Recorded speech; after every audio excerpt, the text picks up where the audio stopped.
چلو آزماتے ہیں۔ اس ناول کو تحریر کیا ہے فائزہ افتخار نے۔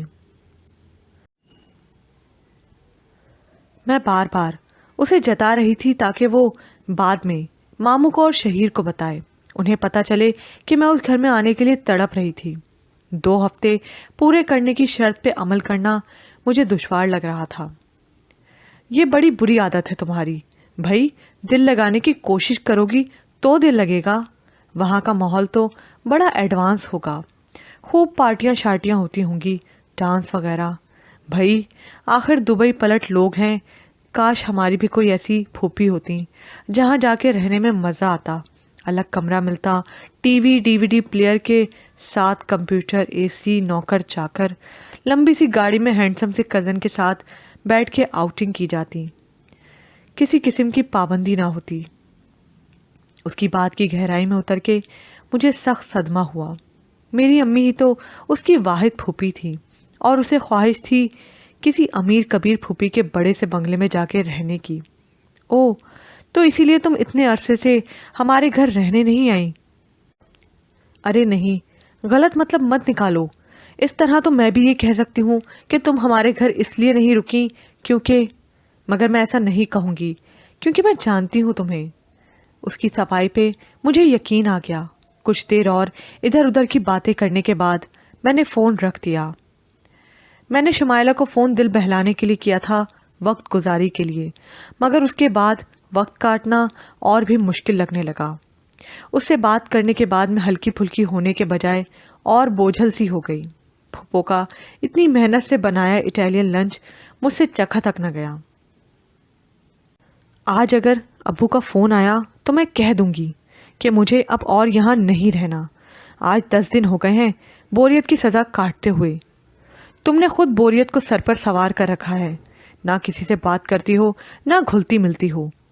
پہلی بار ودیا نے نہ صرف میری بات رد کی تھی بلکہ میری ایک ایسی غلطی کی نشاندہی کی تھی جسے میں غلط ماننے پہ تیار نہ تھی۔ میں نے حیرت سے اسے دیکھا۔ یہ تم کہہ رہی ہو؟ تم؟ میرے لہجے میں حیرت کے ساتھ ساتھ غصہ بھی تھا۔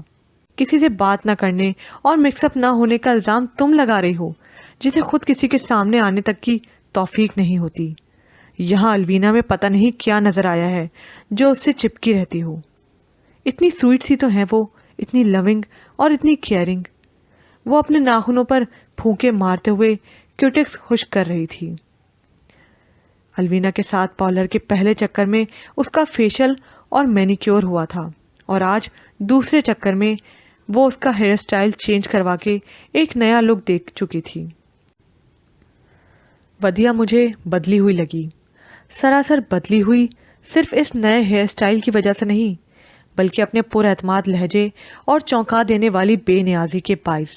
کیا محض 10 دنوں میں کوئی اتنا تبدیل ہو سکتا ہے؟ میں اپنی بات بھول کر سوچنے لگی کیونکہ پچھلے کئی سالوں سے میں کوشش کر رہی تھی اسے اس کے خول سے نکالنے کی، کبھی سمجھا کر، کبھی ڈانٹ ٹپٹ کر، کبھی پیار سے، کبھی دوسروں کی مثالیں دے کر، مگر وہ وہی دبوسی جھیمپو لڑکی بنی رہی۔ اور آج صرف 10 دنوں کی کایا پلٹ کے بعد جو ودیا رحیم میرے سامنے تھی وہ وہی تھی۔ ظاہراً اس میں سوائے اس کے اور کوئی تبدیلی نہیں آئی تھی کہ اس کی مریل سی چٹیا جو عرصے سے اس کی گردن سے ذرا اور نیچے تک بڑھنے کی اپنی سی کوشش کر رہی تھی اب غائب تھی۔ اس کے ہلکے بال اسٹیپ فارورڈ کٹنگ سے پھولے پھولے لگ رہے تھے۔ صرف یہ ایک تبدیلی تھی جو آنکھوں کو نظر آتی تھی، ورنہ باقی سب وہی تھا، وہی آنکھیں، وہی ناک، وہی لب، وہی رنگ۔ ہاں، محسوس ہونے والی تبدیلیاں بہت سی تھیں۔ سرام سیگی کے عالم میں ادھر ادھر حرکت میں رہنے والی آنکھیں مطمئن سی چمک لیے ہوئی تھیں۔ انگلیاں چٹکانے کا شغل کئی دن سے ترک کیا ہوا تھا۔ مینیکیور کے بعد وہ ناخن چبانے سے بھی پرہیز کر رہی تھی۔ گردن ہلا کے جواب دینے کو کافی سمجھنے والی میری بہن میرے ہی سامنے میری بات کو رد کر رہی تھی، اور کس اعتماد کے ساتھ کر رہی تھی۔ میرا اور الوینا کا ایج ڈفرینس خاصا ہے۔ وہ تو نادیہ آپی کی ہم عمر ہیں، پھر بھی ان سے اتنے کم وقت میں اتنی اچھی دوستی ہو گئی ہے. تم پتہ نہیں کیوں ان سے اکھڑی اکھڑی رہتی ہو. میرا تو خیال ہے کہ کوئی ان کی کمپنی میں بور ہو ہی نہیں سکتا. یہ پہلی بار تھا کہ کوئی مجھ سے اختلاف کر رہا تھا اور مجھے برا نہیں لگ رہا تھا. سچ تو یہ ہے کہ 10 دنوں میں رفتہ رفتہ پیدا ہوتی یہ تبدیلیاں آج مجھے کھل کے واضح ہوتی نظر آئی تھیں اور مجھے یہ بات خوشی دے رہی تھی. اپنی اپنی پسند ہے بھائی. ضروری تو نہیں کہ ہر اس بندے سے دوستی ہو جائے جو آپ کی ایج کا ہو اور باتیں بھی مزے کی کرتا ہو. میرا اس کا مزاج الگ ہے. آؤ یار بیڈمنٹن کھیلتے ہیں. پتہ نہیں الوینا کہاں سے ٹپک پڑی. مجھے تو کھیلنا نہیں آتا. ودیا نے انکار کرتے ہوئے کن اکھیوں سے میری جانب دیکھا. ہاں ہادیہ بہت اچھا کھیلتی ہے. چلو دیکھ لیتے ہیں. کیوں ہادیہ، ہو جائے ایک گیم. اور تم بھی اٹھو سست لڑکی. یہ کون سا مشکل کام ہے، منٹوں میں سکھا دوں گی. وہ ودیا کا ہاتھ پکڑ کے کھینچنے لگی. میرے ذہن میں چھپاکا سا ہوا. میں نے ہمیشہ وادیا کو زندگی کی دوڑ میں حصہ لینے پر اکسایا ہے، سمجھایا ہے، مگر کبھی اس کا ہاتھ تھام کر اپنے ساتھ شامل کرنے کی کوشش نہیں کی. شاید اسی لیے. کم آن وادی، اٹھو بھی. واقعی یہ کوئی مشکل کام نہیں ہے. پہلے ایک گیم ہم کھیلتے ہیں، تم دیکھنا، پھر باری باری ہم دونوں کے ساتھ پریکٹس کرنا. محض اس کے لیے میں اٹھ کھڑی ہوئی. الوینا کی بائیں ٹانگ دائیں کے مقابلے میں کچھ چھوٹی بھی تھی اور کمزور بھی. اسے نہ صرف چلنے میں دقت ہوتی تھی بلکہ اس ٹانگ پہ زیادہ زور بھی ڈالنا پڑتا تھا. اگرچہ پھپھو نے اس کے لیے خاص جاگرز تیار کروا رکھے تھے جن میں بائیں والا ذرا زیادہ اونچا تھا، مگر وہ فیشن اور میچنگ کی دل دادا. زیادہ تر سوٹ سے میچنگ کرتی، نت نئے اسٹائل کی سینڈلز اور چپلیں پہنا کرتی، بھلے لنگڑا کے ہی کیوں نہ چلنا پڑے. اس وقت وہ وہی مخصوص جوگرز پہنے ہوئے تھی، اس لیے لنگڑاہٹ اور لڑکھڑاہٹ زیادہ نمایاں نہ تھی. مگر جو چیز نمایاں تھی وہ تھی درد اور تکلیف کا احساس جو اس کے چہرے پہ کھیلنے کے شوق اور جیتنے کے جوش کے ساتھ ساتھ نظر آ رہا تھا. شاید اس کی کمزور ٹانگ اتنی اچھل کو برداشت نہیں کر رہی تھی، مگر وہ اسے مسلسل نظر انداز کرتی مجھے ہرانے کے بعد اب ودیا کو اسٹروکس لگانا سکھا رہی تھی. تو یہ ہے وہ بات جو میں جان نہ پا رہی تھی. میں نے ودیا کے مگن انداز کو دیکھ کر سوچا. مجھے اپنے سوال کا جواب مل گیا تھا. آخر میرے اتنے سالوں کی کوشش پہ الوینا کا 10 دن کا ساتھ سبقت کیسے لے گیا؟ کیسے وہ یہ بات اسے دنوں میں سکھا گئی جو بات سکھانے کی میں کب سے کوشش کر رہی تھی؟ میں نے صرف کوشش ہی تو کی تھی. میری خواہش ضرور تھی کہ وہ اپنے احساس کمتری سے باہر نکل کر عام لڑکیوں کی طرح رہے، مگر صرف نصیحتیں کرنے اور مثالیں دینے سے کیا ہوتا ہے؟ الوینا نے شاید اسے ایک بھی نصیحت نہ کی ہوگی، ایک مثال تک نہ دی ہوگی. وہ خود ایک رول ماڈل بن کے اس کے سامنے آئی تھی اور ودیا نے اس کی دیکھا دیکھی اعتماد سے جینا سیکھ لیا تھا. سنی کی برتھ ڈے پارٹی کی تیاریاں ہو رہی تھیں اور مجھے دیکھ دیکھ کر ہنسی آ رہی تھی. اتنا بڑا لمبا چوڑا بیل کا بیل بھلا برتھ ڈے کیک کاٹتا ہوا کیسا لگے گا، اور وہ بھی سینکڑوں لوگوں کے درمیان. میں نے تصور میں اسے برتھ ڈے کیپ سجائے، کالر کے ساتھ غبارہ باندھے، اپنے ممی پاپا کے درمیان کھڑے موم بتیوں پر پھونکے مارتے دیکھا اور ایک بار پھر ہنسنے لگی. کمال ہے، تم ہنسے جا رہی ہو، میں پوچھ رہی ہوں ہم کل پارٹی پر پہنیں گے کیا؟ ودیا نے چڑھ کے سوال کیا. میری جانے بلا. مجھے اس کی پریشانی پہ تاؤ آ گیا. میرے کان کیا کتر رہی ہو؟ جاؤ جا کے اپنی الوینا آپی سے پوچھو جسے بیٹھے بٹھائے لاڈلے مننے بھائی کی برتھ ڈے سیلیبریٹ کرنے کی سوجی ہے. کل رات تک تو ایسا کوئی پروگرام نہ تھا. کھانے کی ٹیبل پہ پھپھو نے سرسری سے ذکر کر کے صرف یہ یاد دہانی کرائی تھی کہ پرسوں حسن کا برتھ ڈے ہے اور پھپھا جی نے ڈنر باہر کروانے کا وعدہ کیا تھا. آج صبح الوینا نے پارٹی کا شوشہ چھوڑ دیا. جو ہے وہی پہن لینا. ہمیں کوئی پتہ تھوڑی تھا کہ یہاں کوئی فنکشن ہونے والا ہے. پھر بھی پتہ نہیں کون کون آئے گا، کیا کیا پہن کر آئیں گے. نہیں، میں تو نہیں نکلوں گی کمرے سے. کیا فائدہ ایسے سڑے بھسے کپڑے پہن کر مذاق بنوانے کا. وہ اس وقت پرانی والی ودیا ہی لگ رہی تھی. ذرا جلدی آنا تم لوگ, میں اکیلی کیا کچھ دیکھوں گی. پھپھو کی آواز سنائی دی اور اگلے لمحے وہ ہمارے کمرے کے دروازے پہ کھڑی تھیں. ان کے پیچھے الوینا کا چہرہ تھا. شاید وہ اسی سے بات کرتے کرتے آ رہی تھیں. پروگرام تم نے بنایا ہے, اس لیے سب انتظام بھی تم کرو گی. مجھے یہ افراتفری والے کام پسند نہیں, نہ مجھ سے ہو پاتے ہیں. میرے تو ہاتھ پیر پھول جاتے ہیں. سنی نے بھی صاف انکار کر دیا ہے. تمہاری خوشی کے لیے وہ پارٹی پہ مان گیا ہے. اتنا کافی جانو. مارکیٹ سے واپسی پہ کیٹرنگ اور پارٹی ڈیکوریٹر سے سارے معاملات طے کر کے آنا. میں پہلے یہ کام نمٹاؤں گی, بعد میں مارکیٹ جاؤں گی. کم آن, ہری اپ گرلز, ہم شاپنگ کے لیے چل رہے ہیں. مجھے اس کا یہی انداز تو ناپسند تھا. وہ سیدھا سیدھا آرڈر دے مارتی تھی, نہ پوچھتی تھی نہ رائے طلب کرتی تھی. بس اپنا حکم سنا دیا اور اس میں سامنے والے کی مرضی جانے بغیر اسے بھی گھسیٹ لیتی تھی. ہم بیڈمنٹن کھیلنے لگے ہیں, ہم پارلر جا رہے ہیں, تیار ہو جاؤ. ارے تم سونے لگی ہو, مگر ہم تو اسکریبل کھیلنے لگے ہیں. شاید پھپھو اور پھپھا نے اس کی اس عادت کو پروان چڑھایا ہے. اس کا رویہ ان کے ساتھ بھی یہی ہوتا ہے. اس کا مظاہرہ میں آج صبح ناشتے کے دوران دیکھ چکی تھی. کیسے اس نے بیٹھے بٹھائے کل شام کی پارٹی کا پروگرام بنایا اور فائنل بھی کر دیا. میری طبیعت ٹھیک نہیں, مجھے نہیں جانا. ویسے بھی مجھے کوئی شاپنگ نہیں کرنی. کیا فائدہ لوڑ کرنے کا. میں نے اچھی خاصی رکھائی سے جواب دیا. کیوں نہیں کرنی؟ کل پارٹی میں کیا پہنو گی؟ اس نے میرا بازو کھینچ کر کھڑا کرنا چاہا. پتہ نہیں میری رکھائی اس پر اثر کیوں نہیں کرتی تھی. یہ کیا بات ہوئی ہادیہ؟ پھپھو نے میرے نزدیک آ کر میرے بالوں میں ہاتھ پھیرا. پتہ نہیں مجھے کیا ہوا. میرے اتنے دنوں کی اداسی ایک دم باہر آ گئی. میں امی کے لمس کو ترس گئی تھی اور پھپھو نے اس طلب کو اور بھڑکا دیا. میں سر نیچے جھکا کے اپنی آنکھوں میں ابلنے والے آنسو چھپانے لگی. پتہ نہیں کوئی ان آنسوؤں کا کیا مطلب نکالتا. تمہارے اپنے گھر میں فنکشن ہوتا تو کیا تم اتنی بے دلی سے پرانے کپڑے پہن کے ہی شرکت کرتی؟ نہیں نا, تم فرمائش کر کے ضد کرتے ہوئے اپنی امی سے نئے کپڑے بنواتی. یہ بھی تمہارا اپنا گھر ہے, مجھ سے لینے کا بھی تمہارا حق بنتا ہے. میں کوئی تمہیں اور ودیا کو الوینا سے الگ تو نہیں سمجھتی. چلو اٹھو شاباش, بلکہ میری خواہش ہے آج تم تینوں بہنیں ایک جیسی شاپنگ کرو.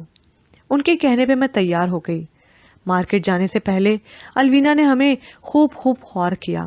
نہ جانے کہاں کہاں لیے پھرتی رہی.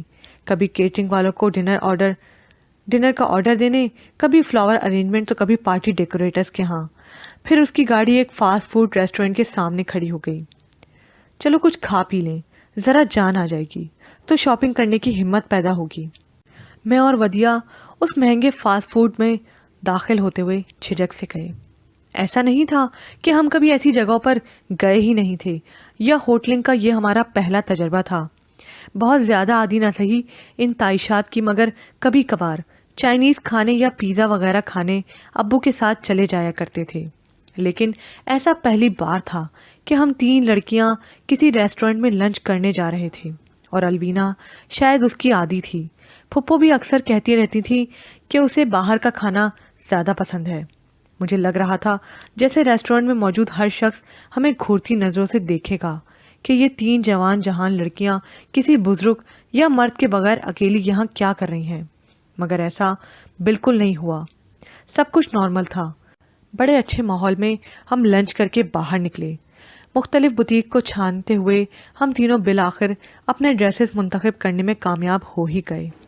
سچ شکر کہ الوینا نے اس معاملے میں اپنی پسند ہم پر ٹھوسنے کی کوشش نہ کی. ودیا اس کے باوجود اس کی رائے پوچھ کے ہی چیزیں دیکھ رہی تھی. پھپھو نے ہم تینوں کو الگ الگ پیسے دیے تھے جو اچھے خاصے تھے.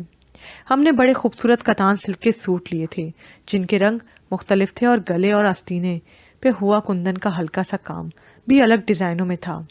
سادہ دوپٹے تھے اور میچنگ نازک سی سینڈلیں. آج بہت دنوں کے بعد میرا موڈ خوشگوار تھا, جسے پھپھو نے اور بھی خوشگوار کر دیا یہ کہہ کے, ہادیہ تم اپنے ماموں کی فیملی کو بھی انوائٹ کر لو, اچھا لگے گا اگر وہ بھی یہاں ہوں گی. میں نے جھٹ وہاں کا نمبر ملایا. ارے ہادیہ، خیریت؟ ابھی کل تو بات ہوئی تھی۔ اچھا بھائی، مفت کا فون ہے، عیش کرو۔ شمائلہ کھلکھلا کے ہنس پڑی۔ ماموں کہاں ہے؟ مجھے بات کرنی ہے۔ میں چاہتی تھی کہ پھپھو خود انہیں مدعو کریں تو زیادہ مناسب ہوگا، اس لیے انہیں بلوایا۔ کسی کی شکایت لگانی ہے؟ اپنی پھپھو کی یا ان کے کسی چہیتے کی؟ بھائی میں کہہ دوں گی ابو سے کہ آپ کی بھانجی بڑی سخت تنگ ہے، امیر کبیر پھپھی کے بنگلے پہ جا کر اسے لے آئیں۔ ویسے وہ تو اس وقت گھر نہیں۔ ہادیہ میری بات کرواؤ، شہیر کی آواز آئی۔ میں کھل اٹھی۔ اگلے ہی لمحے ریسیور اس کے ہاتھ میں تھا۔ میری سماعتیں کسی ریشمی فکرے، کسی بہت مچلتے جذبے کو سننے کو بے قرار ہو گئیں۔ بھلا کیا کہے گا وہ؟ جلدی آؤ، میں تمہارا انتظار کر رہا ہوں یا نہیں؟ وہاں کیا کر رہے ہو؟ یہاں تمہاری زیادہ ضرورت ہے یا پھر؟ میں اندازے لگا رہی تھی کہ اچانک میرے کانوں میں کوئی بہت تیز چیز چبھی۔ یہاں آ کر تم دونوں نے کوئی زیادہ ہی پرپرزے نہیں نکال لیے؟ یہ ہوٹلوں میں گھومنا، سڑکوں پر مارے مارے پھرنا، گاڑی دوڑانا، کیا پھپھی جان کو پتا ہے تم یہاں کیا کیا گل کھلا رہی ہو؟ کیا مطلب شہیر؟ کیا کہنا چاہتے ہو تم؟ میں نے دیکھا تھا تمہیں اس لڑکی کے ساتھ ہوٹل میں۔ وہ ایسے جتا رہا تھا جیسے مجھے الوینا کے ساتھ نہیں کسی لڑکے کے ساتھ دیکھ لیا ہو۔ ہاں وہ الوینا، وہ ہم شاپنگ کے لیے نکلے تھے تو راستے میں ہم لنچ ہی تو کر رہے تھے شہیر، اس میں برا کیا ہے؟ واہ، بڑی جلدی خیالات بدلے ہیں ہادیہ بی بی۔ ہمارے ہاں لڑکیوں کا ہوٹلوں میں تنہا جانا اچھا نہیں سمجھا جاتا، اور میرا خیال ہے تمہارے گھر کا بھی یہ ماحول نہیں ہے۔ ابو ہمیشہ شمائلہ اور سدرا کو تم لوگوں کی مثالیں دیا کرتے ہیں کہ دیکھو میری بہن نے اپنی بیٹیوں کی کیسی کڑی تربیت کی ہے۔ اب اگر ابو کو پتہ چلے یا ان کی بہن کو تو پھر؟ ٹھیک ہے، تمہاری پھوپھی کا گھر کا ماحول ہوگا مادر پدر آزاد۔ ہم ایسے لوگ نہیں، نہ ہی ایسی بے لگام آزادیاں افورڈ کر سکتے ہیں۔ آئندہ تم مجھے اس لڑکی کے ساتھ آوارہ گردی کرتی نظر نہ آؤ۔ وہ میری کزن ہے شہیر، میں نے آواز دبا کے ادھر ادھر دیکھتے ہوئے کہا۔ پھپھو اپنی ملازمہ سے کوریڈور کے آخری سرے پر کھڑی بات کر رہی تھی۔ کافی فاصلہ تھا مگر پھر بھی میں ڈر گئی کہیں وہ سن ہی نہ لیں۔ اور شاپنگ کے لیے جانا کوئی آوارہ گردی نہیں ہے۔ شاپنگ کے لیے جانا بری بات نہیں، میری بہنیں بھی جاتی ہیں مگر میرے ساتھ یا امی کے ساتھ، اکیلی سڑکیں نہیں ناپتی پھرتی۔ میں نے اپنا سمجھ کے تمہیں کہا ہے، اگر تم ہمارے بجائے اپنی پھپھو اور اس کی فیملی کو اپنا سمجھتی ہو اور ان کے طور طریقے تمہیں زیادہ بھاتے ہیں تو وہ الگ معاملہ ہے۔ میں تو تمہیں اپنے گھر کے طور طریقے سمجھا رہا تھا، اگر تم سمجھنا چاہو۔ اس نے اتنا کہہ کر ریسیور دوبارہ شمائلہ کو تھما دیا۔ میرا ذہن اسی کی باتوں میں الجھا ہوا تھا۔ بہت مشکل سے میں نے خود پہ قابو پا کے اسے کل کی پارٹی کے بارے میں بتایا اور پھپھو کی جانب سے ساری فیملی کو مدعو بھی کر لیا۔ تم نے فون رکھ بھی دیا، میں نے کہا بھی تھا کہ اپنی ممانی سے میری بات کروانا۔ پھپھو میری جانب آئی، میں خود انہیں دعوت دیتی، کہیں وہ برا نہ مان جائیں۔ نہیں ایسی کوئی بات نہیں پھپھو، میں بدوقت مسکرائی۔ مجھے پتا تھا وہاں سے کوئی آنے والا نہیں۔ یہ بھی غنیمت تھا کہ پھپھو کی بات وہاں کسی سے نہ ہو پائی، ورنہ شہیر کے خیالات ان تک پہنچ جاتے تو کتنا برا ہوتا۔ مجھے نئے سرے سے اس کی باتیں یاد آنے لگی۔ میرا پارا ذرا ذرا سی بات پہ ہائی ہو جایا کرتا تھا، لیکن یہ امر باعث حیرت تھا کہ مجھے اتنا غصہ نہیں آ رہا تھا جتنا آنا چاہیے تھا۔ شہیر کے بارے میں بچپن سے جانتی تھی کہ وہ غصے کا تیز اور زبان کا کڑوا ہے، لیکن یہ بھی پتا تھا کہ اسے بلا وجہ دوسرے کے معاملات میں دخل اندازی کی عادت نہیں۔ وہ صرف خود سے وابستہ لوگوں پہ ہی اپنے نظریات اور اصول لاگو کرنے کی کوشش کرتا ہے۔ میں اسی نہج پہ سوچنے لگی۔ بے شک امی نے براہ راست مجھ سے یہ بات نہیں کی، لیکن گھر میں ہونے والی باتوں سے میں یہ جان گئی ہوں کہ ماموں نے شہیر کے لیے میری خواہش ظاہر کی ہے، تو یہ کیسے ممکن ہے کہ شہیر اس بات سے انجان ہو؟ اور یہ بھی ہو سکتا ہے کہ ماموں نے یہ خواہش اس کے کہنے پہ ظاہر کی ہو۔ ایسے میں اگر اس نے مجھ پہ اپنا حق جتاتے ہوئے کچھ کہہ بھی دیا تو غلط نہیں۔ میری اس خوش فہمی پہ اونگ لیتی ہوئی خودداری اکڑ گئی۔ حق کیسا؟ اور الفاظ پہ غور کیا تھا تم نے؟ کس قسم کی زبان استعمال کر رہا تھا وہ؟ یہ کیسی اپنائیت ہے کہ سامنے والے کی عزت کا ہی خیال نہ کیا جائے؟ اس قدر تنگ نظری، دقیانوسی ذہن.